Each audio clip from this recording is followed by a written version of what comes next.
Hello guys, আসসালামু আলাইকুম। আমার আর আমার ননদের আজকে বারবিকিউ করে খেতে ইচ্ছে করলো, তাও আবার মাছ বারবিকিউ। তো ফ্রিজ খুলে দেখলাম কোনো মাছই নেই আস্ত। ইলিশ মাছ ছিল, এখানে দুইটা ইলিশ মাছ নিয়ে নিছি। এখন আমার ননদ দুইটা মাছ ভালো করে পরিষ্কার করে নিতেছে।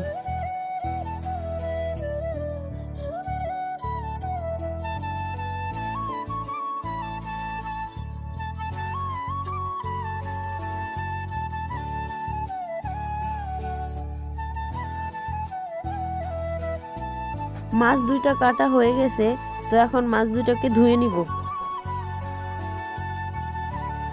মাছ দুটো ধোয়া হয়ে গেছে, এখন মাছ দুইটাকে মাঝখান দিয়ে ছুরি দিয়ে কাইটা নিতেছি যেন মশলা ঢুকে ভিতরে।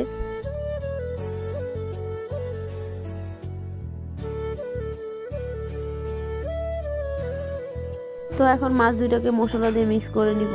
সামান্য পরিমাণ হলুদ ফাঁকি, মরিচ ফাঁকি দিয়ে দিতেছি, তারপর দিয়ে দিলাম লবণ, তারপর একটা ম্যাজিক মশলা দিয়ে দিলাম, তারপর দিয়ে দিব সস দেওয়ার পরে এখন পরিমাণ মতন একটু আদা বাটা আর পেঁয়াজ বাটা দিয়ে দিব, তারপর একটু পরিমাণ মতন তেল দিয়ে দিব।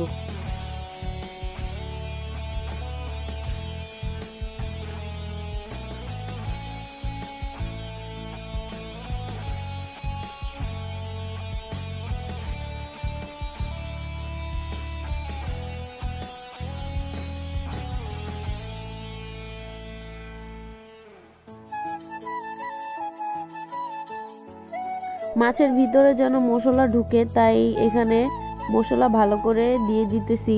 কিছুক্ষণ মাছগুলো রেস্টে রেখে দিব, তারপর আমরা মাছগুলো ভাজবো। কিছুক্ষণ মাছ রেস্টে রাখার পর এখন আমরা চুলাটা ধরিয়ে নিলাম।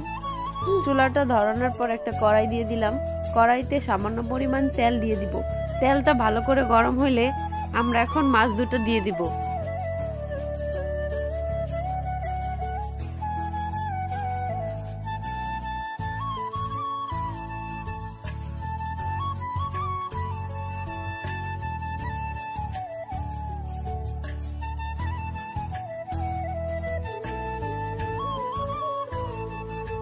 চুলায় বেশি জাল দেওয়া যাবে না, তাহলে পুড়ে যাবে।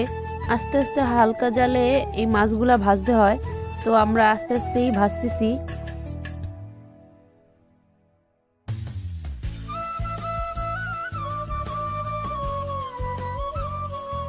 তো ফাইনালি আমাদের মাছ ভাজা হয়ে গেছে। যদি আমাদের ভিডিওটি ভালো লাগে সবাই সাবস্ক্রাইব, কমেন্ট, শেয়ার করবেন, বেশি করে লাইক দিবেন। সবাই ভালো থাকবেন। আল্লাহ হাফেজ।